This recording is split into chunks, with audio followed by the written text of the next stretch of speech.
Our next guest is Hans Erchinger-Davis. He's been with the Lighthouse Mission for 13 years and has been executive director since 2016. Let's give it up for Hans.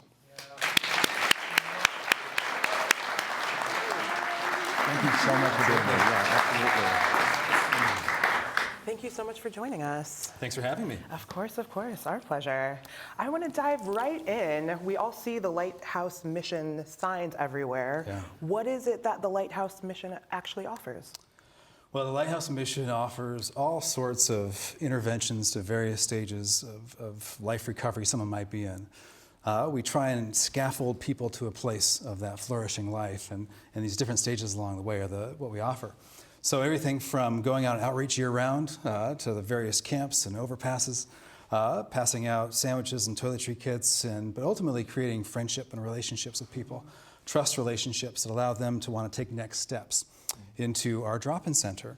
And the drop-in center, we partner with 25 different agencies, people helping out, that are supporting the effort. The drop-in center is meant to be a motivational shelter. It's very simple, very basic, but meant to get people to that place where they're desiring to move forward in some way, and you have to have that trust relationship to continue doing that. From there, people oftentimes go to our Ascent program for men, which is an addiction recovery program that's a year-long, as well as our Agape Home, which has a similar program for single women or moms with kids. Wow. So I did a little history on you. And I know that you're a fourth-generation Bellinghamster. That's right. And that you grew up here. Your family actually had a dairy farm, which was where the old Costco was. Yeah. And your dad Research. actually took you to the mission when you were 8, and you learned about that there. So do you think that this is part of your personal mission to be part of this organization? Oh, yeah. I mean, you grow up in a town, you grow to love this city. You also see the need, and I'm a person driven by pretty deep conviction theologically. I really have a deep concern and care for the poor. But also I have people I care about that have suffered with serious mental health issues and with homelessness and addiction. And so those emotional beats in my life, they kind of feed that desire to want to do something about it. That's amazing, and we thank you for that, 100%. As you've been involved with the mission for so long, can you talk a little bit about how it's grown in the time that Sure. you've been Well, around? the need obviously has grown. We've seen that over the years.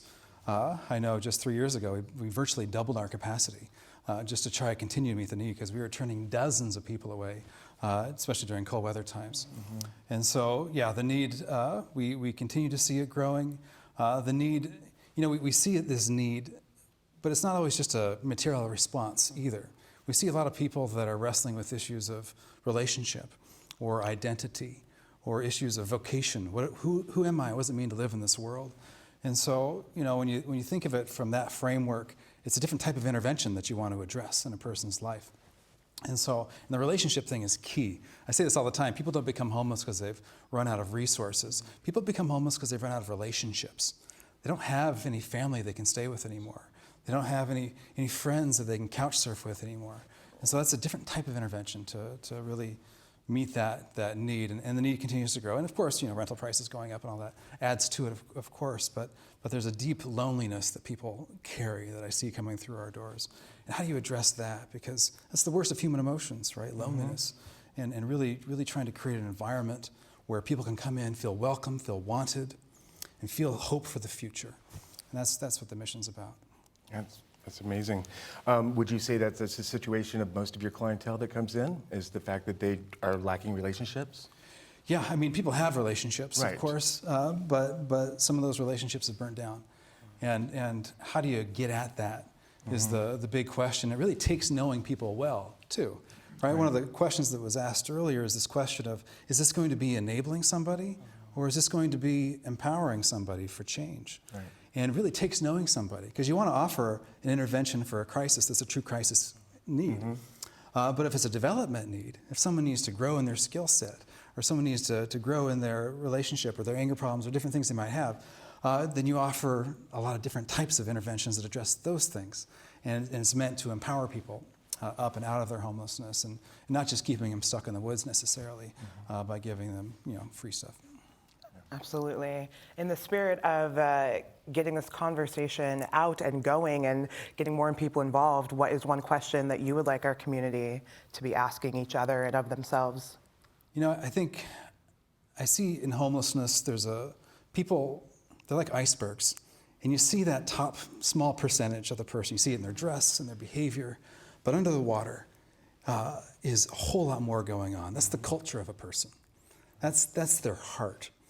And so as people think about what can I do to help, think about taking those baby steps, because it is scary, and we live in an age of anxiety, I get that. But think of those steps that you can take to be a part of that solution that targets what's under the water. Because if you get after someone's heart, that has change that impacts a person's entire life. And impacts an entire community as they begin to grow and see their value and see the opportunity before them. And they start to work in the community and become people. They become citizens. They're not just victims that need charity to survive. They're citizens that have something to offer. So what are the ways that you can do that, can address those deeper underlying, under-the-water issues? Ask that question, and I think you'll start to see some fruit and rub shoulders with the people that need that kind of intervention, because that impacts the heart. And you impact the heart of yourself, that's when you see change happen in a community. So powerful. I've got nothing else to say. follow up? I mean, what else can you follow up with that?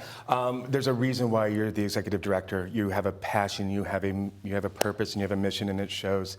And I thank you for everything that you're doing for our community. Thank you for just making Lighthouse Mission what it is and spreading the wealth of love. So thank you. We really appreciate it, Hans. Thank you. Thanks for having me.